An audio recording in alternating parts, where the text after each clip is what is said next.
But they still have thimerosal yes, in them. Yes, they still also have multi-dose vials that do contain. Why don't they go to single-dose vials? I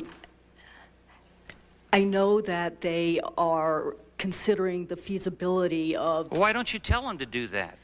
We consider these vaccines, which also contain thimerosal as a preservative, to be safe and effective. However, we do consider that it's important to have vaccines. Did you hear any of the testimony earlier from those people that were testifying, those scientists and doctors?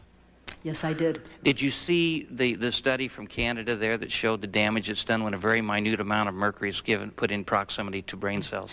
I think it's hard to extrapolate that data to what actually happens in the clinical situation. Well, you know, every study that's been done, Doctor, that you guys have put forth as showing that there's no correlation between thimerosal and autism doesn't say categorically that thimerosal doesn't cause autism. They never say that. Can you tell me right now, categorically, without any doubt whatsoever, that mercury in vaccines does not cause autism? I think what I'd have to say is what the Institute of Medicine concluded is that the body of evidence neither allows you to accept nor reject. I want you to give me a yes or no. Can you tell me, can you say right now, just flat out, just say, can you tell me without any doubt whatsoever that the mercury in vaccines does not cause neurological problems or autism? We can neither accept nor reject a causal relationship. So what you're saying is you cannot tell me that. You cannot say categorically, can you? We don't know one way or the other. But so why are you keeping something in there if you don't know one way or the other? When you know that there's an epidemic of autism.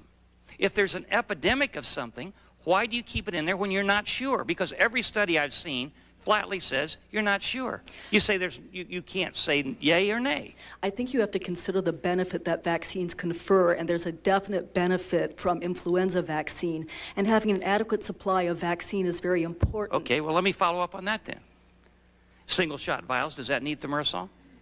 No, they don't, but there well, are then why don't we have single shot There vials? are a lot of manufacturing issues associated with switching over. You need much more filling capacity for the lines.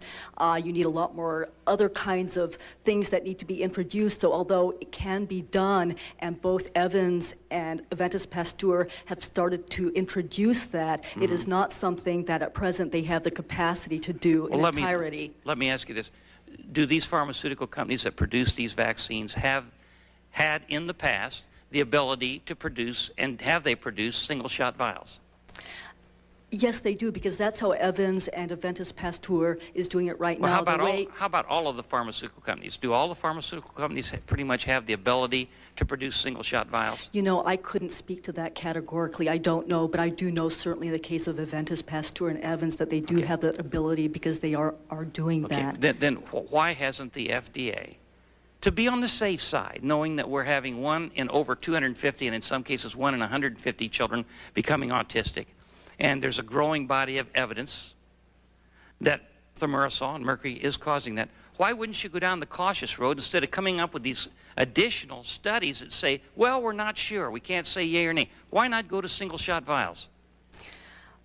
Because we believe that the multi-dose vials continue to be safe and effective, and that they speak to having enough supply of influenza vaccine, which serves a very important public health Let me just end up by effort. saying this. You know, I'm a student. I studied at the Cincinnati Bible Seminary.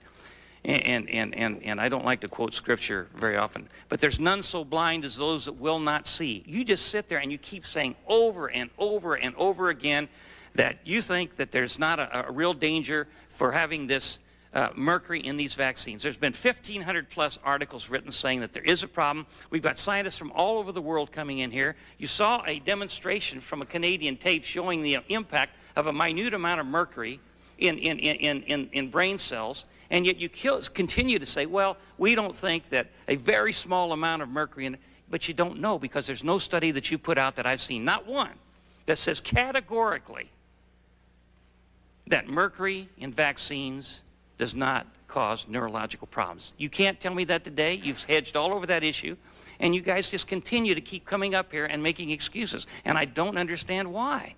Why not just get it out of there?